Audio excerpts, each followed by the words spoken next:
مختوم سکندر بودلہ بہار اودھ شریف میں پیدا ہوئے۔ بچپن میں صوفی اولیاء کی قربت نصیب ہوئی۔ جوانی میں سیون شریف آئے۔ پہلے درس و تدریس سے وابستہ رہے، مگر بعد میں صوفیانہ رموز کے اثر میں تارکین الدنیا بن کر روحانی رہبر کی تلاش میں گم رہنے لگے۔ آپ اس صوفیانہ رنگ میں ننگے گھومتے پھرتے تھے۔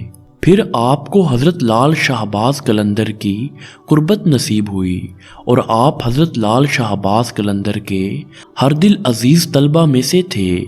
آپ ہمیشہ سرخ کپڑے پہنا کرتے تھے۔ سیون پر راجہ چوپٹ کی حکومت تھی۔ انہی ایام میں لوگوں نے بادشاہ کو بتایا کہ ایک مجذوب حضرت لال شہباز قلندر کا دیوانہ ہے اور اس کو ساری دنیا میں حضرت لال شہباز قلندر سے زیادہ کوئی عزیز نہیں۔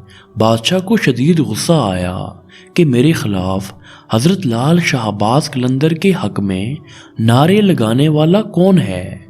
اس نے مجذوب کو اپنے پاس بلایا اور کہا، کیا تم ہی نعرے بلند کرتے پھرتے ہو؟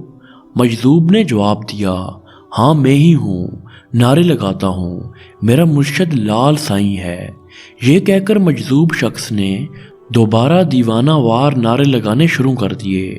راجہ چوپٹ نے معلوم کیا کہ اس کا نام کیا ہے تو اس کو بتایا گیا کہ اس مجذوب شخص کا نام سکندر بودلہ ہے۔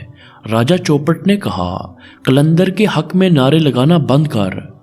یہ سن کر بودلہ بہار کی آواز میں مزید شدت آ گئی۔ اس راجہ کی بد دماغی اپنے عروج پر پہنچ گئی۔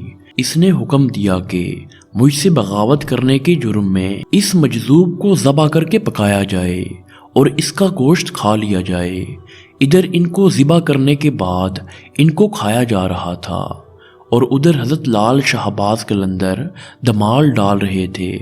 حضرت لال شہباز قلندر معمول کے مطابق دمال کے دوران بودلہ بہار کو پکارتے تھے۔ انہوں نے جیسے ہی ان کو پکارا، جن جن لوگوں نے سکندر بودلہ کا گوشت کھایا تھا، جو بوٹیاں وہ کھا چکے تھے، ان کے میدوں سے نکل کر حضرت لال شہباز قلندر کے پاس جمع ہونا شروع ہو گئیں۔ جب سکندر بودلہ کے تمام اوضاع جمع ہو گئے تو ان اوضاع نے ایک جسم کی شکل اختیار کر لی اور دمال ڈال کر دوبارہ جسم ٹکڑے ٹکڑے ہو گیا۔ پھر یہ منظر دیکھ کر راجہ چوپٹ گھبرا گیا۔ لال شہباز قلندر نے راجہ سے کہا، تو نے تو میرے مرید کو شہید کر دیا، تو نے ایسا کیوں کیا؟ راجہ نے گھبراتے ہوئے جھوٹ بولا، اس مجذوب کو اس لیے قتل کروایا کیونکہ میرے قلعے کی ایک دیوار میں کھڑکی ہے جہاں اکثر میری بیٹی بیٹھا کرتی ہے اور بالو کو سنوارتی ہے۔ اس کے بالکل سامنے یہ مجذوب رہتا تھا اور وہ میری بیٹی کا عاشق ہو گیا۔ مجھے علم ہوا تو میں نے رسوائی سے بچنے کے لیے اس کو قتل کروا دیا۔ حضرت لال شہباز قلندر نے راجہ کو نصیحت کی کہ اس کا نتیجہ راجہ کو بھگتنا پڑے گا، مگر راجہ الٹا حضرت لال شہباز قلندر کو دھمکاتے ہوئے محل کی طرف لوٹ گیا۔ پھر حضرت لال شہباز قلندر اپنے مرید کی یاد میں بے تحاشا روئے اور راجہ چوپٹ کو بد دعا دی۔